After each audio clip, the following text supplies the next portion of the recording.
Hi there, welcome to Street Stories. I'm Liam Haggerty. I work for the city of Cleveland and lead the Home for Every Neighbor initiative. I'm here with Deacon Lou from I'm in Ministry. We're at one of the homes actually that we moved some participants into just about a month ago. Our program moves people directly from the street into housing. It's an initiative that is led by Mayor Bibb and started by Mayor Bibb and Mayor Bibb's vision to end unsheltered homelessness in the city of Cleveland. And I'm in Ministry, and Deacon Lou has been a great partner in this program, provided furniture to every single participant that's moved in, thousands of items of furniture delivered right into the unit. They don't leave them on the curb. They bring them in and help people feel like they're moving into a home. So Deacon Lou, I'm thankful for your work, for your support, and thankful to sit down and talk with you today. Thank you. So as we talk about this partnership, one of the things that I wanted to ask you about is every time I'm at the move-in and one of your vans or one of your trucks shows up, there's something written on every one of your vehicles that says we're all children of God. Can you talk to me about why that's on your vehicle, what that has to do with this work that you're doing? I appreciate the question. So we're all children of God. We need to be present to one another so we can learn from one another. And I'd written that many, many years ago, and it's who we are. It's our culture. It's embedded into what we truly believe, that we're all children of God. And what I've learned over the years in ministry and that I'm in ministry is that the gift of presence, to be, with people. And sometimes there's no answers. You just have to be quiet and listen and let them talk. But as we spend time with people, we learn a great deal, and we understand that we're all children of God. Not just suburbanites, but here we are today in the inner city of Cleveland on the west side, and a woman who moved into this house had been homeless. And she is a child of God, just like you and just like me. And so it's very important, and our volunteers and our staff all believe that we're children of God, and that's how we conduct ourselves.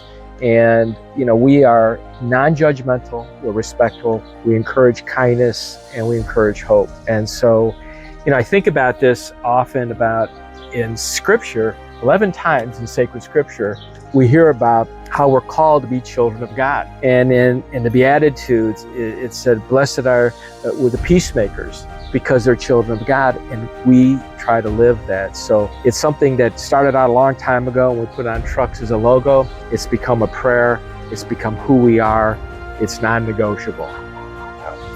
Yeah, I appreciate you explaining that and sharing that. I think, the initiative of Home for Every Neighbor, it's that same idea that, everyone deserves to have a place to call home. Everyone should have a place that they can feel safe and live and prosper.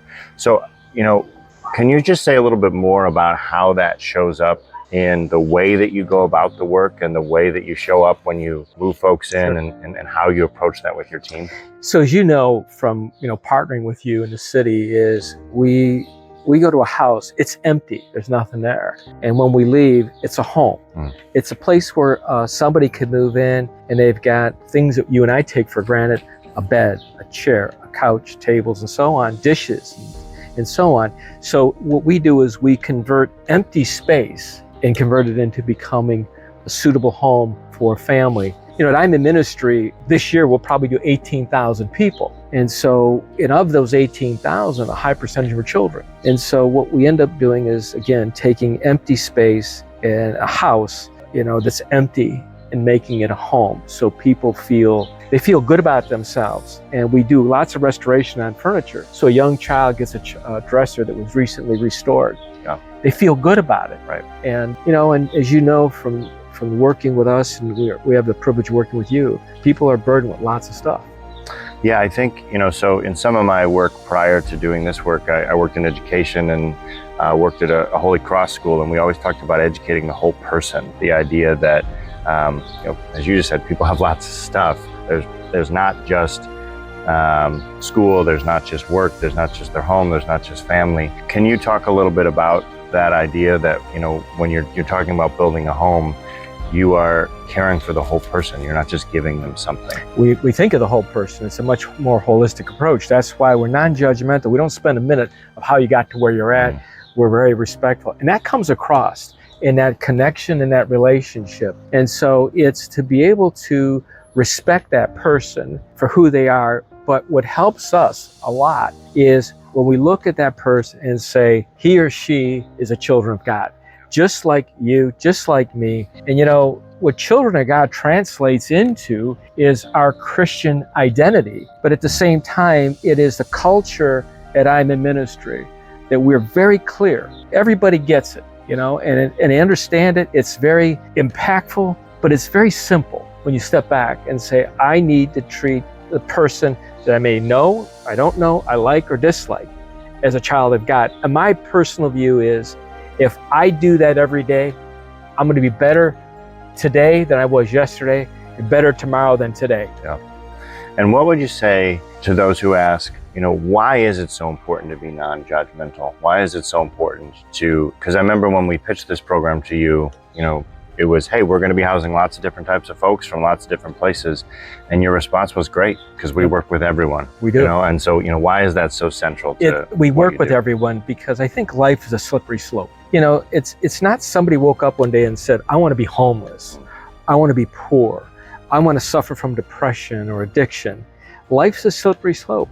Bad things happen to good people. And so when you get beyond all of that and say, let's be non-judgmental, let's be peacemakers because everybody's a child of God, it's actually easy. It's much easier to be non-judgmental than to be judgmental. To be judgmental, it takes work. To be non-judgmental is much, much easier in my view. Yeah. And maybe kind of in closing, just asking this question, you do so much for our program, you do so much for the folks that your organization serves, including the people that we're working with. But I sense this joy from you in doing this work. So clearly there's something that brings you to it, and that you're walking away with something. You're not just giving. Can you just talk about how that really plays out when you're ultimately treating people like a child of God, how that actually comes back to you as well? That's a great question, and it's accurate. The people we serve make me better. I receive more than what I give. And what it offers to me is that it's a very a reminder of the life of Jesus Christ.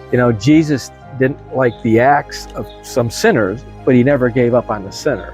And what it does is it teaches me to be much more open and understanding and to be less judgmental.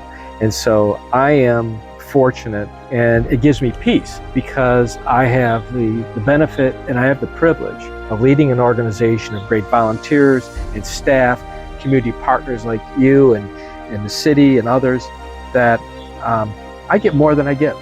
Yeah. Well, we certainly get a lot from you. So you do give a lot. Make sure you know that as well.